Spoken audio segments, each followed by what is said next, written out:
مسیح یسوع کے زندہ اور قادر نام میں آپ سب کی خدمت میں اسلام۔ میں ہوں خداوند کا خادم پاسٹر یونس احمد سالم، آپ کی خدمت میں حاضر ہوا ہوں زبور کی تفسیر کے ساتھ۔ آئیں اپنے سروں کو جھکائیں، آنکھیں بند کریں، دعا مانگیں۔ وفادار آسمانی خدا، تیری مہربانیوں، تیری رحمتوں، تیری برکتوں اور بخششوں کے لیے تیرا شکر کرتے ہیں۔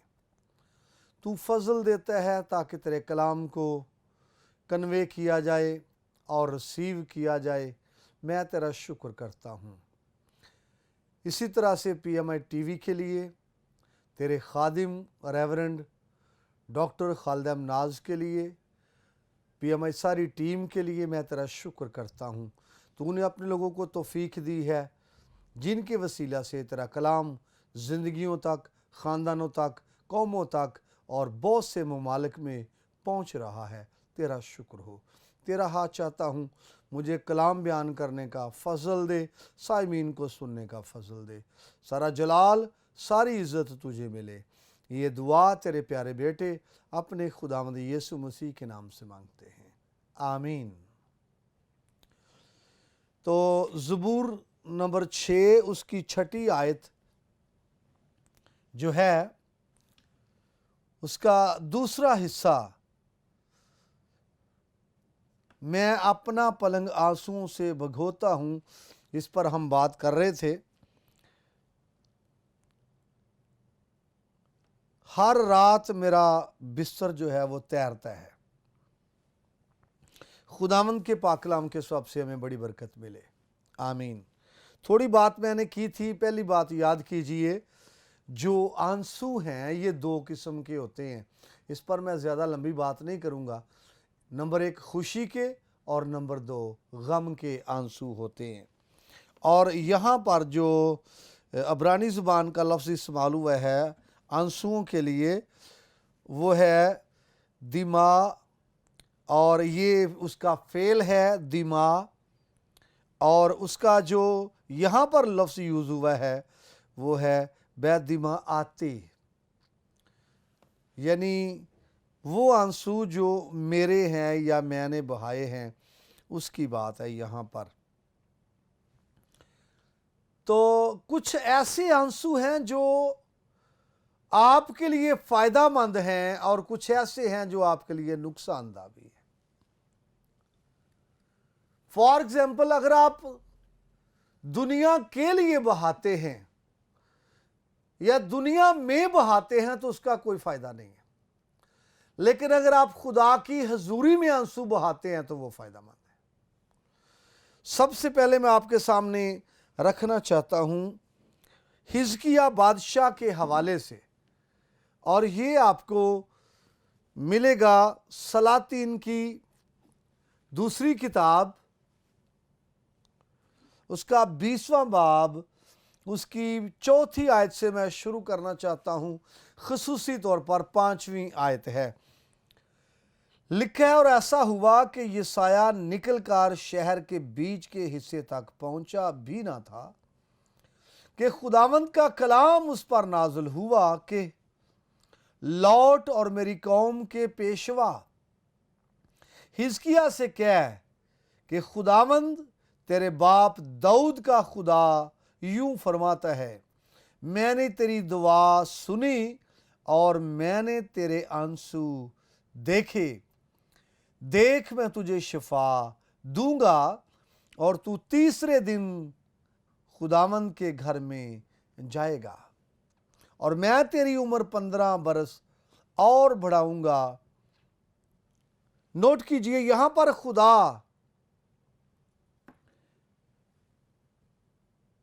اپنے بندہ یسایہ کی معرفت حزقیہ بادشاہ سے کلام کر رہا ہے۔ لمبی چوڑی گفتگو ہے۔ آپ کو یاد ہوگا جب اس کو سندیسہ ملا کہ تو سارا انتظام کر لے اپنے گھر کا، تو مر جائے گا۔ نبی نے اس کو پیغام دیا ہے، یہ خدا کی طرف سے پیغام تھا، اور پھر اس پیغام کو لینے کے بعد حزقیہ بادشاہ نے کیا کیا؟ دیوار کی طرف منہ کر کے خدا سے باتیں کرنا شروع کی ہیں، دیوار کی طرف منہ کر کے دعا کرنا شروع کی ہے، منت کرنا شروع کی ہے، آنسو بہانے شروع کیے ہیں، اور خدا سے کہا کہ میں ساری زندگی تیرے ساتھ ٹھیک طور سے چلتا رہا اور میں نے اچھا وقت گزارا۔ اور یسایہ نبی ابھی اپنے گھر میں نہیں پہنچا، جا رہا ہے، تو خدا نے یسایہ سے پھر کلام کیا کہ واپس جا اور اس کو کہہ دے کہ تیری جو عمر ہے وہ 15 سال بڑھ گئی ہے، میں نے تجھے شفا دے دی ہے، تو اپنی بیماری سے شفا پا گیا ہے، تیری عمر 15 سال بڑھ گئی ہے۔ وجہ کیا ہے؟ وجہ یہ ہے کہ میں نے تیرے آنسو دیکھے ہیں۔ نوٹ کرے، آنسو تیرے دیکھے، کیونکہ وہ آنسو خدا کے حضور میں بہائے گئے تھے۔ وہ آنسو فائدہ مند ہیں جو خدا کے حضور میں بہائے جائیں، خدا کے سامنے بہائے جائیں، وہ فائدہ مند ہیں۔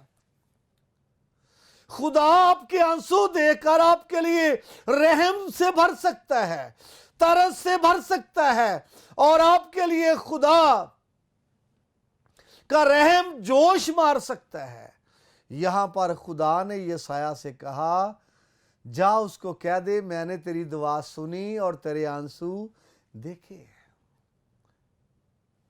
تو یہ ایسا بادشاہ ہے جس نے آنسو خدا کے حضور میں بہائے۔